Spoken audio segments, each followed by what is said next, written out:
Origen, saving it till a little bit later in the draft. And if Lucian gets banned here, which he did, it feels like you do default to Urgot here unless Origen want to throw a wrench in everyone's expectations and grab something else. And it looks like it's going to be Karthus. And Karthus so frequently the first ban on red side that we've seen over the last couple of days. This champion, of course, can be incredible, can be a flex pick. We've seen the impact that it can have, but we've also seen teams like G2 especially show us how to shut it down.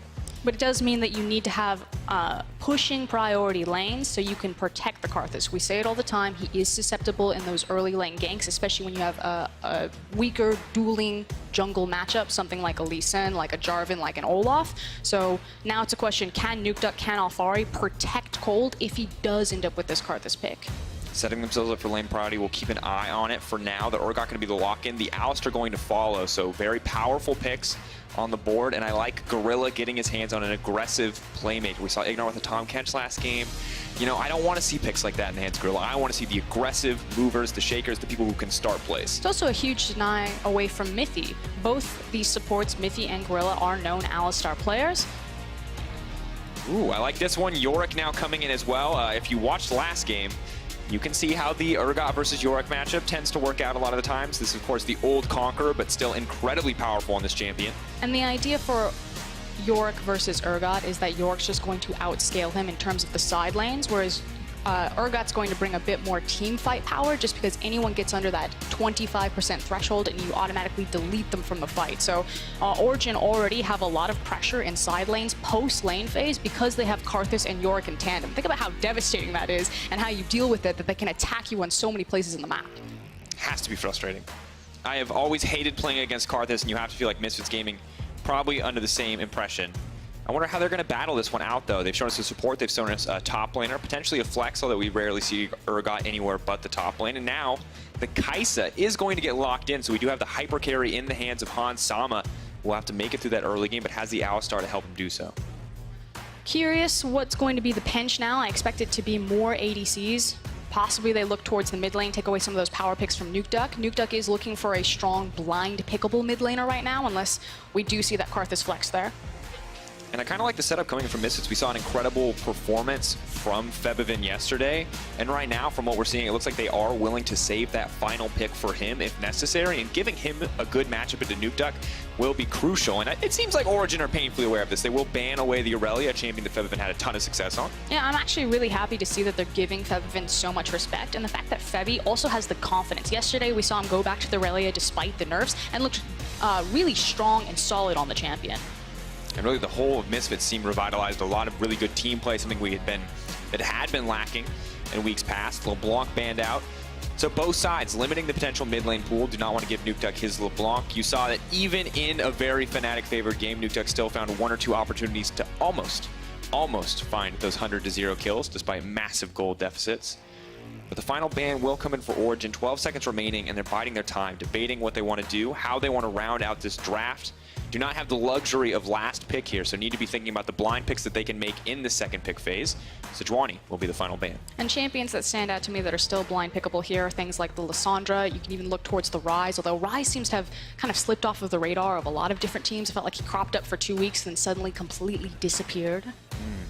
Yeah, it's interesting because I felt like Aftershock Ryze was so incredibly strong. Maybe this is something that we see pop up once again, but for now, I don't want to believe it, not even for a second. But the Ivern, oh, that's a nice one. Now, Maxlore locking this one in. Historically, the start of the season, we talked about Misfits playing around bot, and Ivern is definitely a play around your 80 carry kind of champion. I also just love how Ivern completely changes the jungle matchup and a lot of junglers' tempo and how they're setting up their pathing. Ivern opens up massive gank windows. I want to quickly touch about the Zoe before I continue on Ivern, though. I like blind pick Zoe because it makes the blind pick Lissandra that much harder, since Zoe's able to outrange Lissandra and put a lot of pressure and match her wave pushing. So I feel like this is Nukeduck throwing down the gauntlet and say, if you pick Lissandra here, you're doing this against your own interests, so I dare you. I want to see if Evan will take into that. If he'll go for it. Now the hyper carry, are they going to match here? Will it be the Tristana locked in? And it is going into the hands of Patrick. They have the Tristana Braum lane. And interestingly, Gorilla is now going to be able to pick for Febiven that final pick, that counter pick. But the Braum Tristana lane, one that Blippo had very strong thoughts on, said individually neither of these champs should win lane. Together somehow it always works for Fnatic. Maybe we'll see if it also works for Origen today. But the final pick, this has to be such a tough call from the side of Misfits. They need a winning mid lane matchup. They need something that's going to be comfortable for Fev, and they do opt to go for the Orianna, committing Karthus to the jungle on the opposite side. The Ivern versus Karthus matchup, two champions with very unique clears. And this one already set up for some late game scaling. So what I like about Orianna here is that she's very safe as a blind pickable champion. She does fall down underneath the likes of Lissandra or the Syndra, but we talked about how Lissandra has a poor matchup into Zoe, and Orianna then also empowers the 5v5. So if you see that you have Karthus and you have Yorick and you have this crazy side lane pressure from Origen's comp, it makes sense that Misfits are like, okay, grab a really strong 5v5 mid laner, and let's just try to group up and abuse them with the ball delivery service of Alistar Ori and blow them up in a fight, and then Urgot immediately deletes someone. And I actually really like that plan. The other thing that seems so strong from the side of Misfits gaming composition is that with a supportive jungler like Ivern, you have access to that redemption, which can mitigate a lot of the early game impact of those Karthus ultimates, which is going to be important because we've seen what happens when you snowball a Karthus. We have plenty of games of evidence to know just how impossible it is to play those kind of games. But still, this sort of poke composition feels exactly like with the Zoe and the Karthus together, always feels so oppressive to play against if they are able to get to those first items unscathed. So I think a lot of pressure on both sides to execute well here in the early game. Yeah, and now the question for me is, can Origen get through the early game where Cold can make an impact on that Karthus? And with the likes of Zoe, I say yes, because around levels 5, she can start automatically clearing the back wave of creep, so she should always have push priority, at least be able to match and kind of that tug-of-war trade with Orianna. But with Yorick versus Urgot, I feel like that's still skill match dependent. It feels like between a lot of professional players. Haven't seen enough tape from Yorick, so I really want to pay attention to what happens on the top side of the map and if that's a possible breaking point early on for Yorick. And we will have to find out once again. Match the day, Misfits versus Origen. This time around, it might just be eyes on the top side of the map. So often, it is that island, but the Yorick into the Urgot may be mixing things up. We will find out. Battle in the standings, both teams racing for a spot in the playoffs. OGs run up the ladder, could be cut short here, and Misfits could find themselves tying the scoreline up. Ooh, and already Frosker, we check in on the itemization. We can, of course, keep an eye on the level 1, see if anyone wants to get too frisky. But Cole coming in for the Urgot, and that to me says, you know, I'm not scared.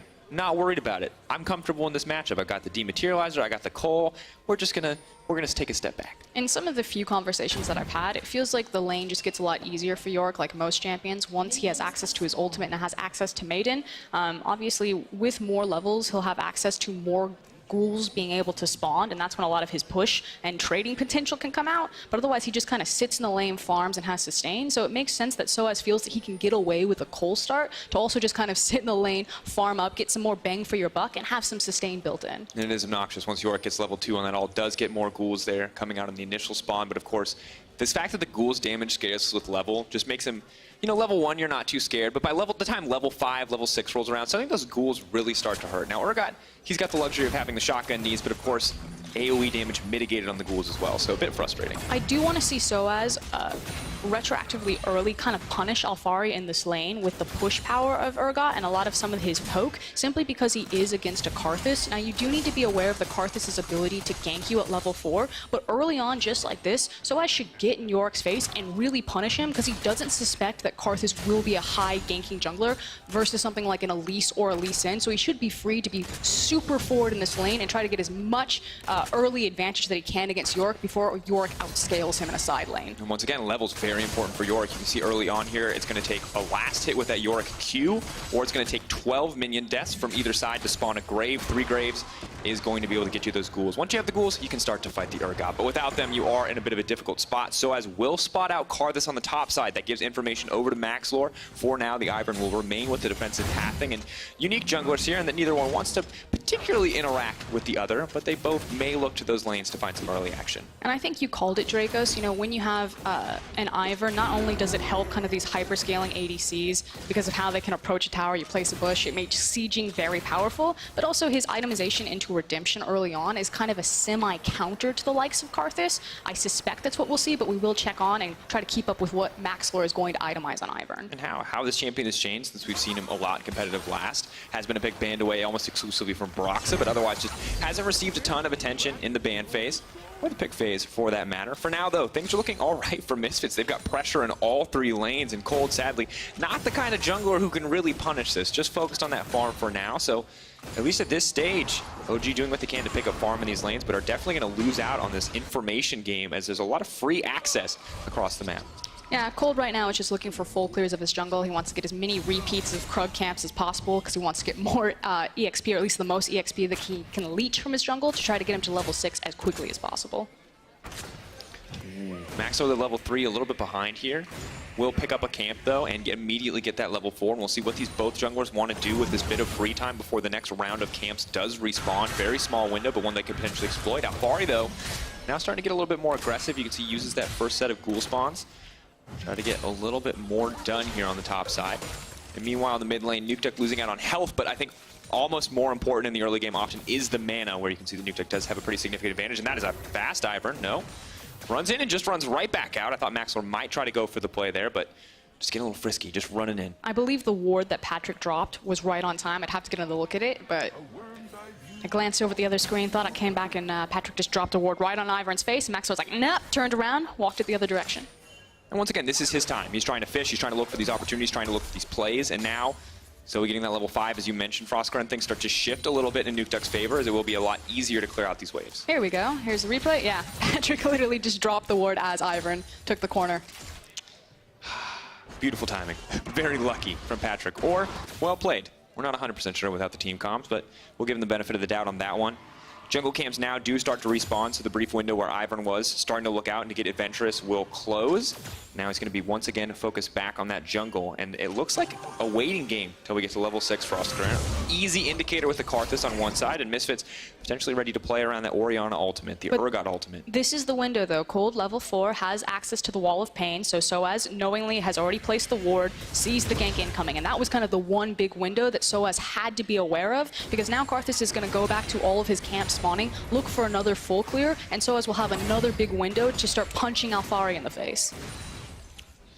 Right now, I feel like we learn more about this matchup every time we watch it for Frostgrunn, because I was really convinced that Yorick would be so strong early on, but Soaz just does not care. And it looks like the Cole buy was well-founded. He hasn't been punished for it. He's been farming quite comfortably.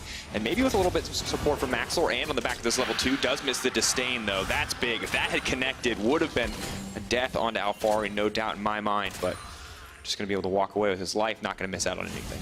I'm curious if Maxlor was also caught. I think as he walked by the creeps, they did get information of him. It's not a huge loss because, again, both these junglers are just trying to hard farm their jungle, but it does give Cold small opportunities like that to place some aggressive deep vision and maybe even catch out where Mithy is pathing, excuse me, Gorilla is pathing. I'm so used to seeing Mithy on Alistar to place defensive vision in River.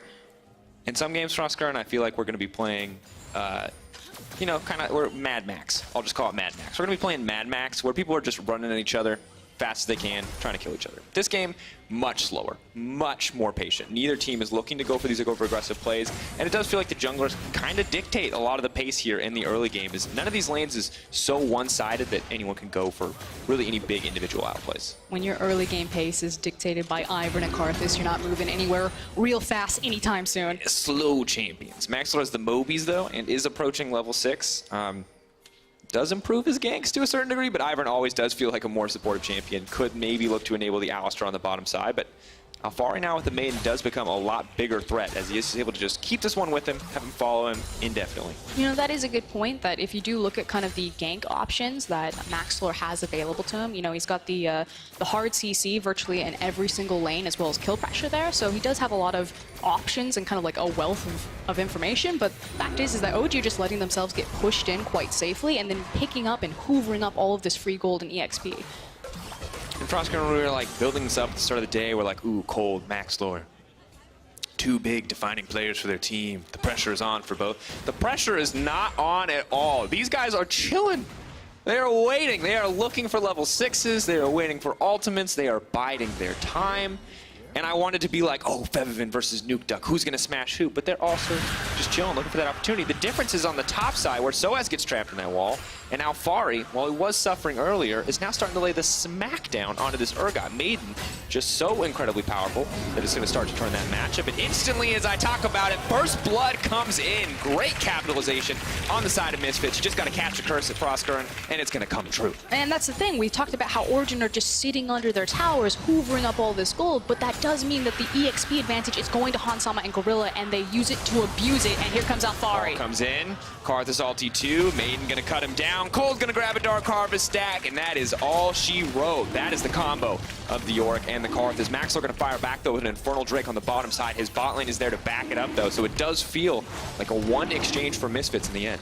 But will anyone be able to stop this York? Because we saw last game, SK Gaming really just ran over the side lane with it, and Alfari is now set on a perfect springboard to do just that. So grab the Infernal. It's a great RNG spawn for Misfits to try to trade some of that pressure back, but will it be enough? Yeah, now with the Sheen and a Cole of his own for Alfari. Decides he wants to match the gold generation, put it by Soaz on the opposite side. We take a look back at this one more time, and you can see just waiting for that Unbreakable to fall and the immediate engage. So well timed there. Yeah, and didn't even have to use the ultimates despite the fact that they had the EXP advantages. Now we look top lane. Ooh, very fast. And sadly, when you're Urgot and you've already used the W, really hard to get out of that Yorick wall. Without the Purge, your attack speed not high enough to break it. You see him use it right there at the end, and the icing on the cake really is the Karthus coming. I don't think he was necessary. I'm going to be honest, Frostgurn, but donating a kill to a Karthus on your team never feels like a bad idea. And it's always just obnoxious because you can never find yourself in a situation like that because the dive threat is so incredibly powerful. And now Cold just continues to snowball up, and we see Maxlor 52 CS starting to fall behind in the jungle matchup to kill as well. Dark Seal coming in for Cold. Feels like mostly for potions, but now that he's got a kill, he can pretend that it was for the big snowball factor. 2 stacks already, working towards that Runic Echoes in the jungle enchant. Will add additional bursts to that ultimate next time it's available. And that is a window that OG can try to play around. The next time that's up, they can look to get some work done. But I feel like I feel like everyone has just agreed to keep playing lane phase. No one's looking to make any crazy swaps. No one's looking to break down any towers. Just seeing this drawn out effect in the lane phase for now. And Gorilla and Hansama have to be feeling confident. You can see the BF Sword double pickaxe coming in for Hans. Trying to get the Q unlock, which he succeeds. Here we go. Nuke Duck now ghosting. Does get locked up. Daisy's going to come in as well. Febiven going to look for the follow-up play. The flash out from Nuke Duck. Well played exchange there in the end to turn around what could have been a disastrous Sleepy Trouble Bubble. And Gorilla potentially overstaying his welcome. The knockup is going to come out, but Hansama just goes right in onto Patrick, just not able to have the damage, but Mithy is there to block it out. Maybe they can keep the play going, but no, the Buster shot just for the disengage. Topside, hello. Hello. Gonna go in, Drowsy, Sleepy Scion, dead. Sleepy Scion. You sleep for a long time when you die, I've heard. And now immediately going to shift their attention to the Rift Herald. So what was once a passive game is now exploded here with some topside action. And I'm curious how Soaz got cut out in the river. I'm sure we'll catch it on the replay, but obviously a dangerous position to be in with Febiven having just used the Shockwave. So of course Misfits were going to be at a disadvantage fighting the 3v3 on the top side of the map without one of their key ultimates. And additionally, once again, a lot of strong champions here on the top side of the map. This is where Origen are strong right now. They already had that first kill. You already had that Yorick with the Maiden just following him indefinitely. So it feels like Origen playing to their strong side. And the thing is with Zoe and Yorick, champions that, I mean, Yorick's dependent on his ultimate, but the idea is that they don't have big, massive cooldowns like the likes of Urgot ult and like the likes of Shockwave, that once you use them, they can continue to apply the pressure. You know, Nuke Duck is going to constantly be looking for plays as Zoe instead of just one big cooldown. Okay, 2 minutes later, I got my cooldown, look for another play.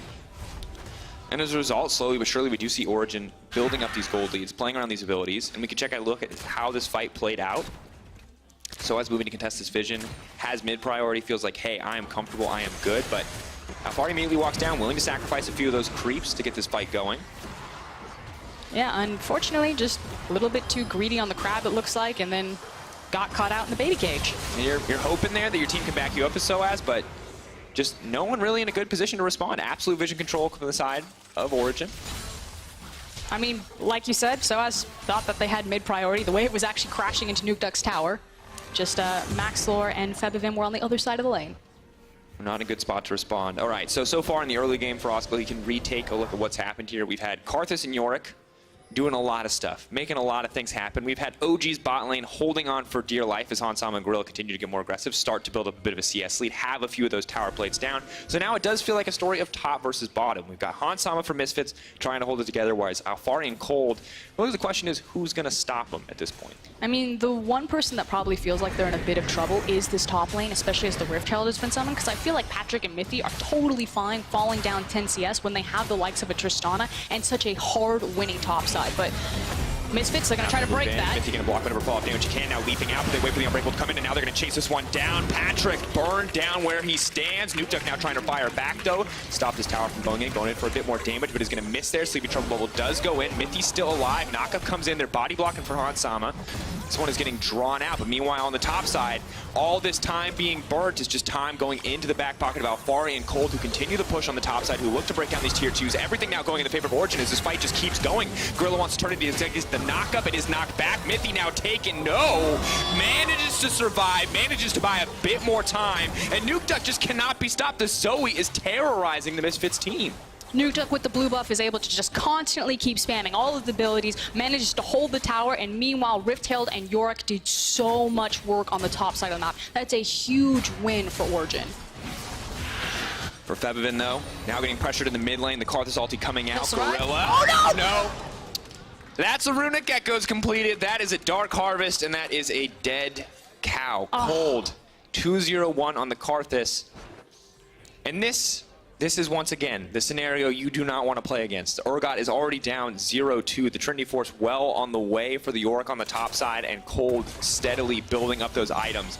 Level 9, when that level 11 comes through, the level 2 ult, things are going to get even harder for this Misfits lineup. That was a clincher. I feel bad for Gorilla. We've been there. You cross your fingers, you hope. Maybe this time it won't do enough damage, you say to yourself. You're trying to eyeball it. You're like, I can walk this one off. We needed a replay of this. You're wondering why, folks, but you gotta relive these moments sometimes. Because this is how you remember to ban Karthus in your solo queue game. What's really interesting is that Karthus has huge priority in the LEC, but he's virtually seen nowhere else. The LPL and the LCK cannot make this champion work, or they feel like they just have the proper strategy to invade, blitz him in the jungle, and shut him down early. So it is kind of one of the big meta differences between the LEC and the global regions.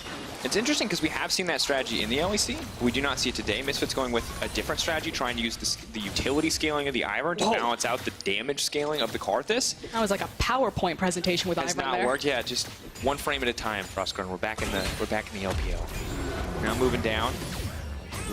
Try to use Daisy to pressure this. Third time's the charm, folks. This is the third time they've made this play. This will now work. Nukeduck, though, going to get pulled back. Fevin throws down a bit of poke.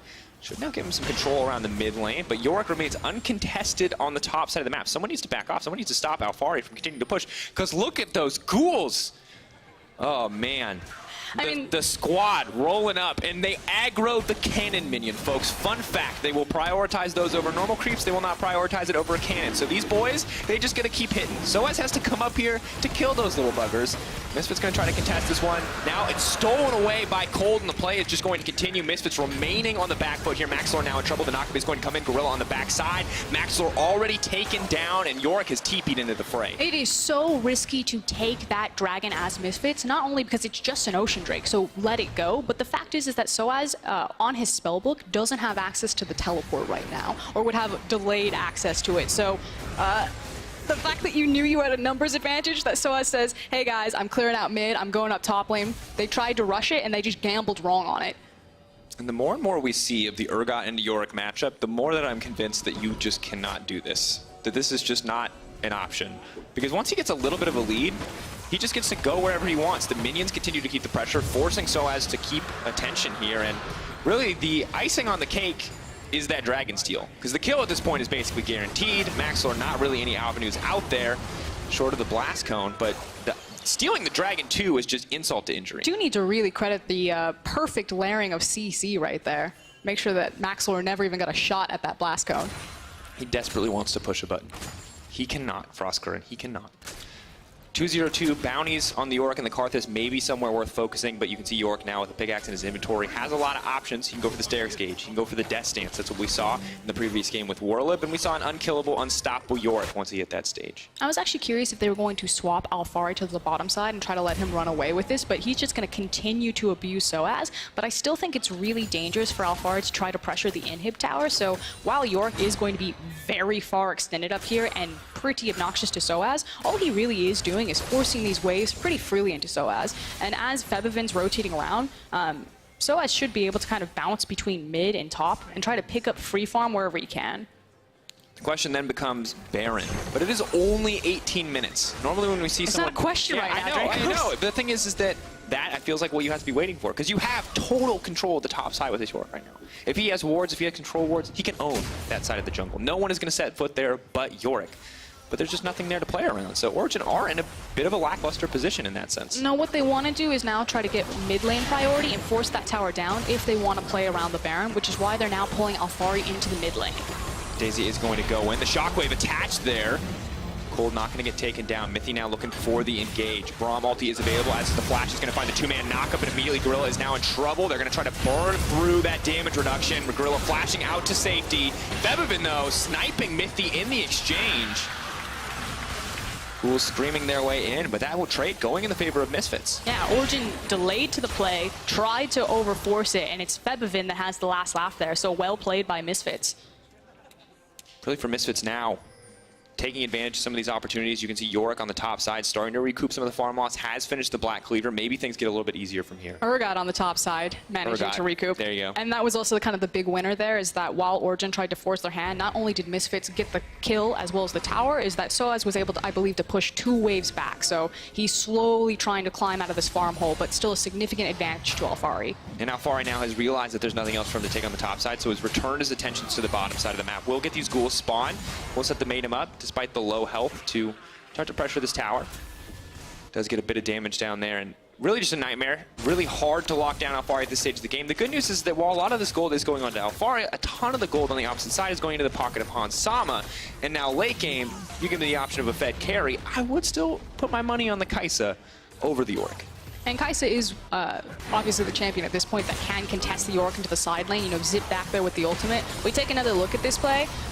All eyes need to be on how Febiven is able to find Mithy and just scoop him out from underneath Origen's nose, it feels like. And it feels like just sometimes in pro play you forget about the ball. Mithy, oh, boom. It was the Ludens. Forgot about the Ludens. How dare he not calculate that one? Well played. Perfect timing comes in for Febiven to get that one, and now he finds himself a 500 gold bounty. Bit of a difficult spot. Feels like a strong assist by Hans Sama. He ate so many cubes. That's the value. People underestimate how strong that Acathian Rain is when you get that upgrade early, but it does a ton of damage if you ever find yourself singled out. For Mithy and the rest of the Origen lineup, it felt like they had control here for a little bit when the York and the Karthus were doing everything they could to snowball, but now that the map is a little split up, now that Yorick isn't quite as easily able to take some of these initial towers, things have slowed down a little bit. And now it's Patrick who's picking up a lot of this extra farm. And Misfits are going to feel really confident right now. Like you said, they have the nice itemization off of Hans Sama, have the 2 items completed, whereas Tristana is in a bit of a rut right now. It's kind of one of those matchups where the likes of Tristana, likes of Sivir versus Kaisa, is that she's still going to spike on 2 or have a spike on 2, where they're carrying over looking for that 3rd item. So there is this big window that Misfits can play around as long as Hans Sama is in the play.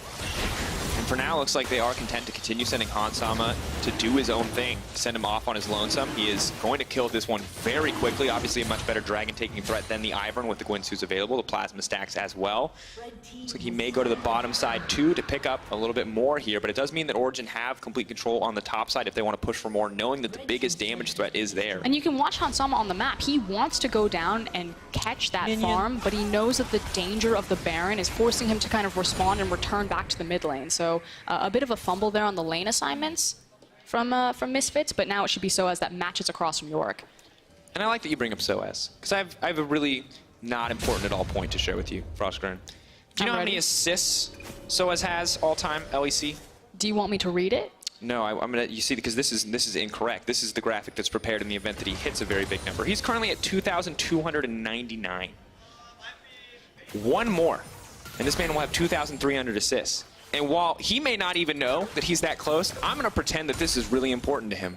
And that deep in his heart, on stage, you can see it, the focus, determined look in his eyes right now, folks, that this matters. And that he is waiting for his opportunity to strike as he moves into the mid lane.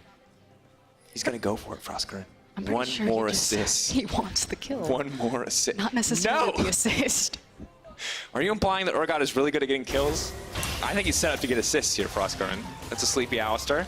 Nuke Duck, the name of the game for Operation SOAS. For Operation Misfits, though, it is the mid lane tower. They have managed to secure priority here and are going to keep the pressure down. Cold's going to move in to clear some of these waves. A bit difficult for them to get anything else done. Decent sieging with the bushes from Ivern, but of course, very good wave healer with the Karthus and the Zoe. We're naming everything in Operation. This is Operation Avoid Yorick. So this is how this is going to go. We're going to play tug of war with whatever lane Yorick is in. He's going to push it forward, then you're going to push it back. And then in that tiny window, when he's not taking everything off your yard, you're going to try to make a play somewhere else. And that's what's going to happen repeatedly. But wait, there's a Tristana. And now SOAS doing what he can to kind of contest how far here, running forward like he's going to do something, but He just wants him off his lawn. he just, please leave, sir. You're not welcome here. Stop digging holes in my yard. No one appreciates it. Make it stop. Gorilla does not appreciate the Nuke Duck poke damage. And as interesting as this mid lane is, I feel like in a moment's notice, there's no doubt in my mind that someone can just get to lead in the mid lane. But both teams seem content, or rather OG seem content, to just continue letting this Yorick live in the sideline. They seem content saying, hey, Misfits, as long as you're putting people here, we'll keep playing here. Yeah, and it's exactly that. You know, with even with the Tristana, because they've now pushed Patrick out into a side lane, even though he's just kind of absorbing the farm, the fact of the matter is that Origen are trying to split up the map and either abuse how obnoxious Yorick is, abuse that if they find a pick, they have the Karthus so they can attack anywhere on the map, and then make sure that all of their carries are simultaneously getting farmed. Because the more that Hansama and Fevivin stand in a lane together to wave clear and kind of successfully hold Origen when they do manage to push up mid lane, means that you're dividing gold between your two resources. So that's what Origen are trying to do. Misfits, they're just trying to force a fight. They're just getting annoyed, and they want to lock down Origen, and they want to find a massive 5v5 Shockwave, Alistar, Urgot, whatever it is. I mean, they have the building blocks for the Wombo combo. We've seen it. We've seen what an Alistar and an Oriana can do. Oriana is getting more items, has double flat pen here, has the Morellos building towards that death cap. Maybe a Zanya's stop along the way, but for now, at least has the stopwatch if it comes down to a clutch team fight. Origen, though, are having none of it. They back off. They see multiple members come into topside. They walk away. This is the Alfari show, ladies and gentlemen. One Yorick versus the world. 4 other people going to farm and wait for the Yorick. It's musical chairs around Baron. That's what the other 4 are doing. They're just, okay, we can't leave this objective alone. Hansama's like, Tristana gets to farm a side lane. By God damn it, I get to farm a side lane too. And I want to know what the comms sound like, Frostgren. Because for OG, I feel like it's very simple. It says, Yorick's on side, we're good. We're fine. For Misfits, I want to know, are they saying, oh, it's okay, we don't need to catch these waves, we can go for the fight? Or he looks like they may have found the fight, because instantly, Nuke Duck is dead. Misfits turning their attention down. Do they want to extend the fight? Do they want to go for the Baron here? They need to make a quick call, because Yorick, the pressure is still being applied there, and it looks like the call is going to be the Baron. Hansama moving in to clear out a little bit of that vision. It's a race. You look at Yorick. Tristana going bot side. Are we getting a base rate? It is 26 minutes into the game. The Baron is in the sights of Misfits. And Patrick's going with him. They've got 2 members there. They've got the Maiden. They could just look to end this one. If they get the Baron, they will get the empowered recalls. OG are not contesting this one. It looks like they will trade the inhibitor for the Baron buff in the end. If that Baron was stolen, no doubt in my mind, the game would have ended, but Origen not going to take the risky play. Excellent call from Origen right there. Yes, Misfits get the Baron, but old school logic is that when you get the Baron, if you lose your bot inhib, you're basically using the Baron defensively. So I actually really like this from Hansama, but they have to be so careful. So Maxwell's trying to scout out on the side, as well as pulling down Fevivin to shadow them to make sure that they can force this tower. But still, good response from Origen, and now what can Misfits do with this Baron? And the gold is now dead even as well. Frostgren 47.8 to 47.9. They are able to break 1 tower already. What else can they get done? What else can they make happen? Yorick, of course, moving into the Dragon Pit. Looks like he will be soloing out the Drake here. Grabbing that one for the team is going to be the Ocean. Will be nice to have for that side lane split push start, as well as for the Karthus in the jungle, but not going to be the same threat as one of those Infernals at this stage of the game. So at this point, what Origen want to do is they want to make sure that while Misfits are resetting the map, before they get to kind of group up and use their Baron and use their 5v5 composition in one lane, they want to hard force everything else, so it eats up time of Misfits' Baron timer to go out and clear these waves. Like SOAS is like, Gotta go to this top lane, gotta fix this wave, then I'm gonna group with you guys. And while this is happening, Origen want to move underneath Misfits, not fight them, unless they can get a pick off of Nuke Duck, and then just constantly, again, play this musical chairs around the map where they just annoy Misfits, keep them rotating to wave to reset map. And honestly, it's not a super bloody team fight, which is a play-by-play is always my favorite thing to watch. But I do enjoy the clean League of Legends, and for now it is clean. The pick almost going down into Gorilla. Will hold on to the ultimate for now. Is forced to get out of there. And really, OG as a team, very slow, very steady, very patient. They've shown a few weak points. That is Misfits finding those kills.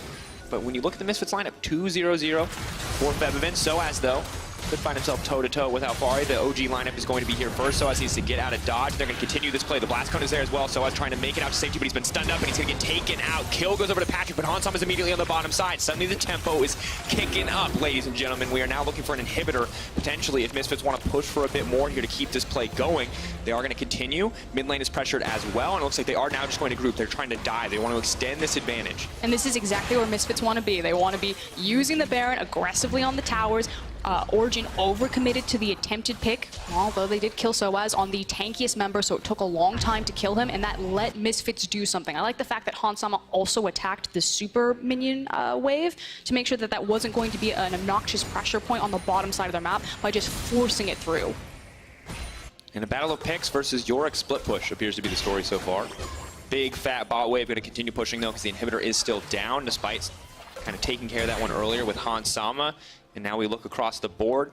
Gorilla and the rest of this team have good opportunities to get in. The death cap now finished for Febiven, so hugely powerful Oriana if you can find that multi-man shockwave. And it's a similar story for the Kai'Sa at 3 items. Tristana at 3 items though, I feel like arguably able to match that power. 4 items come in for the Kai'Sa. Maybe it goes back in her favor. I mean, it's just going to be about execution. It kind of feels like if Febiven hits the massive shockwave, like with a wombo combo composition like this, it doesn't matter. If you find your target, you're just going to blow up the fight, whereas there's so much pick potential and backline threat from Nuke Duck.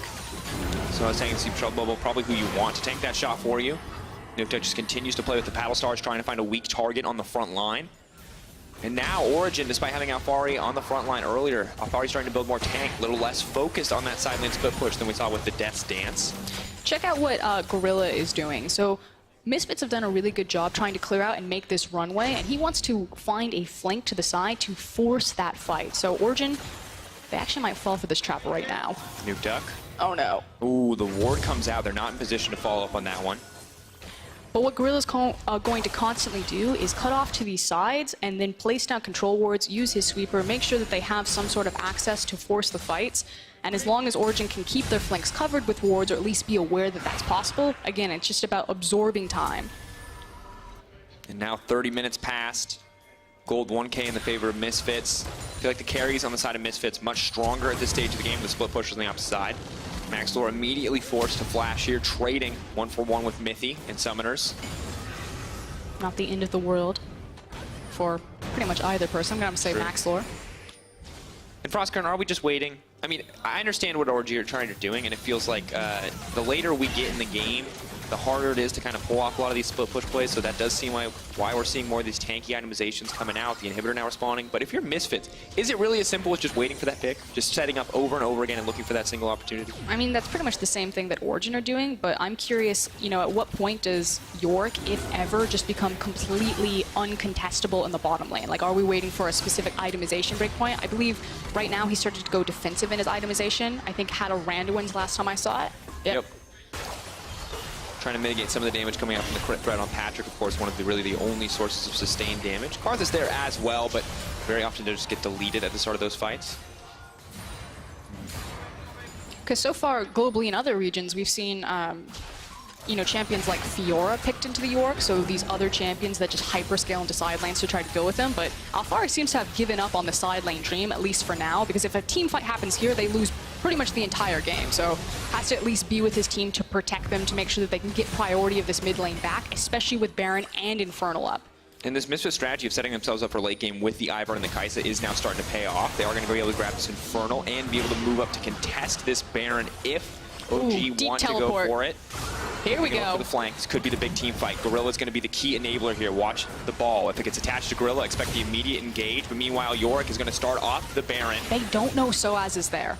They're just trying to start this one, though. Misfits need to make a call here. OG are just going to get this one. They can two-man with Alfari and Cold. Gorilla now going in. Hansa going to try to follow up. Patrick is in trouble. Misty doing what he can to disengage, doing what he can to block. The ultimate from Soas has been blocked as well. Cold now on a killing spree. The fight shifting back and forth. One support killed on either side. Alfari with a beautiful stopwatch, stop the shockwave from going through, but now he's still in the middle of the team. Shut down as the carries from Misfits prove stronger in the fight. And OG bite off a bit more than they can chew. Not just stronger in the fight, but Origen's carries were completely locked out of that fight. Patrick was so afraid to step forward with the Tristana, but now they have to stop this Baron. Here we go. Oh no, Nuke Duck caught out. No option to get into safety there in the exchange. Misfits already went to the Baron. Cold could try to go for the steal here, but I don't know if it's going to set him up for success. Patrick maybe can look for the resets. Health bar is getting a little bit lower after that ult, after the Requiem. Patrick just poking, waiting for that rapid fire cannon to stack up. Going to deal a little bit more damage. Has the potential here to find a massive fight. Moves in. They're not able to steal the Baron, but Cold is dead. They need to get out of this pit. The Cards is going to start to do so much damage. Hansama leaping forward. He needs to find this kill. Buster shot. Rapid fire cannon. Who's going to get it first? One auto could turn this. Who has a ward to go over the wall? Sees him in the bush. They're playing at those max ranges. Has the shield as well. Patrick flirting with disaster when he steps forward. Soaz now moving in. Ready to keep this one going. Mithy's here as well. Can body block. Not going to get anything off the Kaisa W. Very, very close. And what has been a very tense back and forth game as Misfits were run around the map, they finally consolidated all of their resources. It was Soaz who teleported, who got to the side. It wasn't necessarily him that started the fight, but the threat of the Urgot from the side meant that Nukeduck had to use his cooldowns to zone out the Urgot and didn't have the cooldowns to follow up on the fight in front of him. Look at Zoe. She's not doing anything right now for this fight. Just such a difficult spot to be in. Starting the fight with Patrick chunked out makes it so incredibly difficult, and Cold, of course, with no front line there so quickly.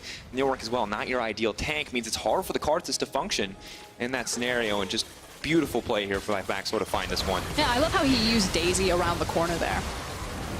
It's a bit of vision. And Frostgurn, for Patrick, you gotta feel, does manage to heal up over the course of this fight, but so close to seeing that dream moment, that montage moment. They steal the Baron here. Patrick pops off. It's a quadra from Patrick. He can hear the crowd.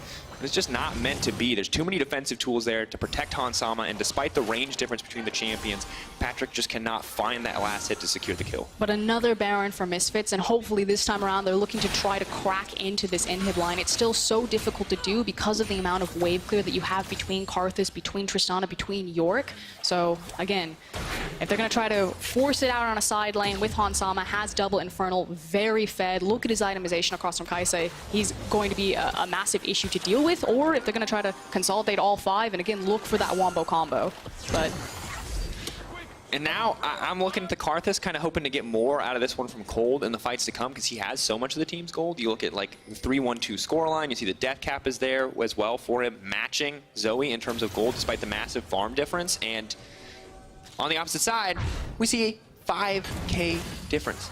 5K difference in the mid laners. The 80 carries as well, 3K in favor of Hansama, and that is absolutely brutal. Yes, you have all this gold on Alfari, but it's just not worth anything in these fights. Origen just want to clear and to stall.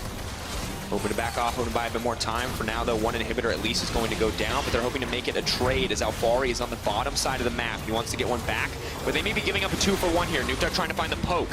He's not connected. Sleepy Trouble Bubble on the Alistair. Featherman going to grab another tower. Soaz here to clear it out, but it is an inhibitor for an inhibitor. Misfits going to respond with a second one, making it a 2-for-1 in their favor. Misfits set up for a slow, steady closeout, but it will take at least one more big fight to make it happen. And normally at this point you'd say that 2 inhibs down means the team's going to lose, but because it is a Tristana, it's like if it's a Sivir or a Triss, that even if you're missing 2 inhibs, the amount of wave clear on this champion is just absurd. I mean, massive attack speed steroid at this point, huge range, a lot of damage output with the 4 items.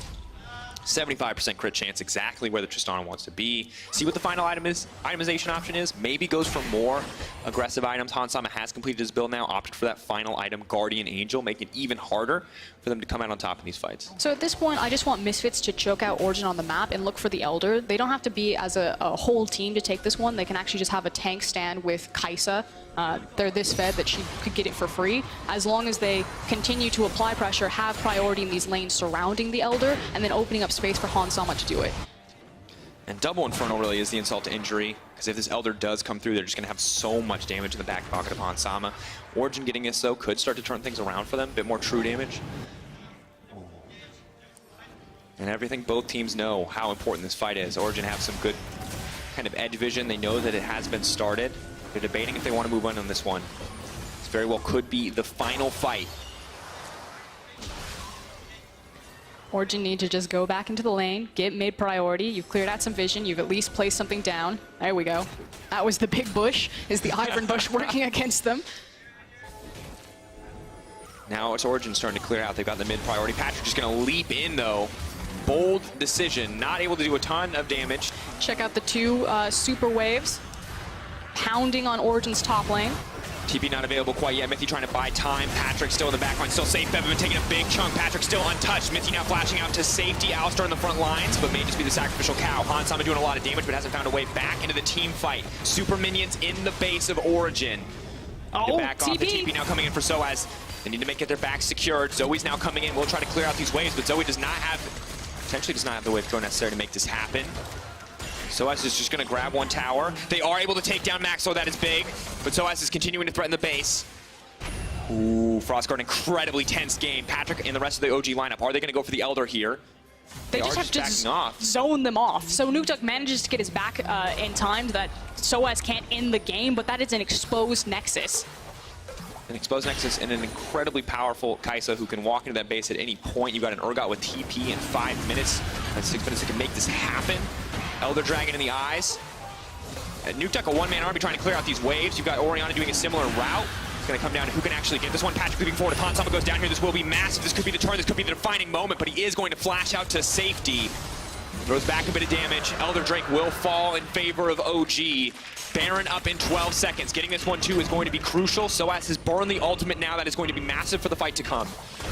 But if it's a question if Origen can actually use the power of the Elder Drake to get them in position to contest for the Baron. Maxlor has now spawned. That was the big trigger. He died, so they were able to walk up and take the Elder. Now the Misfits jungler is back in position. Hansama is just going to shred through this. In Frostground, there was no right choice. If they left the Elder there, Misfits got it for free, and they would maybe be able to contest the Baron. But now that they've taken the Elder, they have no opportunity to contest this Baron. That's Baron going over to Misfits. For the next few minutes, OG are stronger in the fight with that Baron-empowered, true damage burn. But on the opposite side, Misfits have a very clear runway to just group as 5 and end the game. Once again, comes down to the engage, comes down to finding the damage threats on the side of OG and shutting them down, and that means Patrick at this stage in the game. 4.5 item, Tristana. And we're backing for items. What do we got? Retreating. They've got time. Maybe don't want to wait. A minute 30 left on the Elder Dragon buff. Still 3 minutes left on the Baron. So there's a minute and a half where they do not have to worry about fighting into that. They can also eat up all of the waves, like you said, so as resetting the map, so they're not going to lose any damage on any of their Nexus towers. And I think you're exactly right. They just want to highly respect the power of the Elder and the late game Karthus, Tristana, and even the Zoe, because we did see that Nukeduck was finding some of these snipes that last team fight, how much damage he's doing regardless for how far behind he's been put this game. So much of that is the magic penetration that he has, just doing basically true damage to a lot of these champions. The inhibitor will respawn. That is the start of the good news for the side of OG. Means that they can actually leave their base at this point.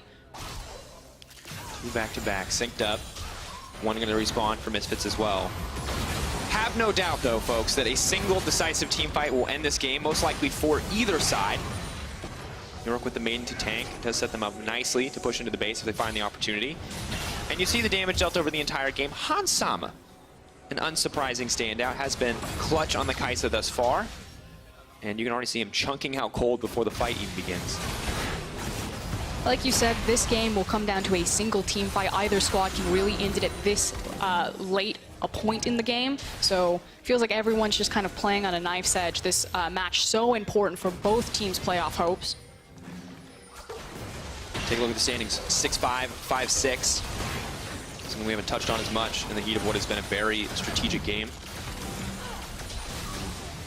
Patrick flirting with disaster when he steps forward to auto-attack Hansama, but the shields from Ivern are just too big. The shield from the Bloodthirster as well. So hard to hit the actual health bar of Hansama. I mean, Oriana, Ivern, Kaisa, so many shields that can apply to her. Hansama is so free to step forward like this. Half of Gorilla's health is gone. Nukeduck continues to land the poke. Hansama trying to find an avenue in. Daisy has been called out. Mithy has already now used the ultimate and the Unbreakable. Once that one's down, that is the window of opportunity for Misfits trying to fight. For now, they are just going to settle for the inhibitor. It's just playing this one slow.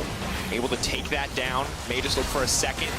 Again, Nuke Duck stepping forward, but taking a lot of damage in exchange. Hansama remains untouched. Alfari now trying to find his way into the backside of the fight. They're stepping forward. Patrick remains untouched. He's trying to get some damage down, trying to get something done, but Soaz gets the fear. Input buff from the Tristana keeps her alive. Now immediately Hansama's going to try to fire back, but he's so incredibly low. Eyes on the Tristana. Everything comes down to Patrick. This is his moment. If he can turn this fight for his team, Soaz is stepping forward. He's not going to let it happen. That's the disdain. That's the shutdown. Hansama finds the kill, but at the end of the day, it is Misfits who take the fight, and it'll be Misfits who take the game. Nothing Patrick could do in that last team fight. You saw it there with the Oriana shield, the Ivern shield on top of it. Hansama just had massive health bars and was able to run forward. We talk about the Juggernaut composition. That was effectively it with Kaisa. Brutal. Brutal. They could not do it, but Patrick, he did so much damage, but he just did not have the penetration necessary to get through the tanky body of the Urgot, and man, I saw that early game. I saw that Fed Yorick. I just flashed back to that SK Yorick. I thought there's no way, man, this champion is unstoppable. But the reality is Misfits were ready for it. They played for the late game. They had the Oriana. They had the Kaisa. They set themselves up for success with these defensive options like the Yorick, and it worked out. And credit to Soaz, making sure that he was always on point to match whatever pressure point that Alfari was putting on the map. Yeah, the Yorick did manage to trade the bottom inhib for the Baron, but Misfits were able to absorb all of that, still use the Baron offensively every single time, and it was really a macro victory for the Misfits there. Absolutely, and it feels like OG had a plan, had something in mind, but just weren't able to get a greater lead out of it, and as a result, weren't able to turn it into a game win. We take a chance, though, to look back at that final team fight. Hello, Max Lord. Get the fist bumps, too. Ooh. Cold denied by everyone but Max Lord. Doesn't matter, though. We're into the team fight. And just take a look at Hansama's positioning here, and at one point he just kind of stands still and just does all of this damage, but his health bar virtually never moves outside of the Karthus ultimate. Finally, Patrick steps up and gets a couple of shots on him, but by then his team is dead. It's just him and Nuke Duck. And just look at that. The man drops to 10%, gets a shield for half of his health bar, and then heals back up to 70 with 2 auto attacks. That is the power of a late game protected AD carry, and you can see it showing through in those damage numbers. 31.8.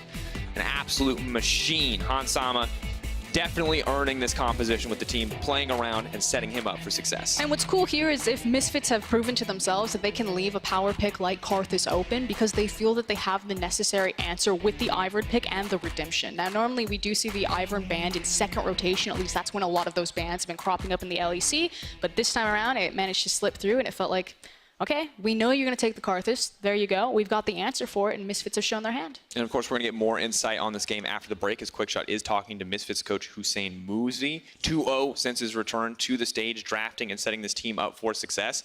And it is a good look for Misfits. Yesterday, I feel like just outdrafted, outplayed. Today, it felt like out-strategied. Is that a word? Out-strategied. I'm going to say out-strategy. That feels like the appropriate term. You're not out-strategized, I've been told by production. That's how you know you really messed up, is when they correct you. After our match of the day, you guys have one thing left to do, and that is vote for your Kia player of the game. At LE Sports on Twitter is the place. Max Lore, Febivin, Hansama are your options.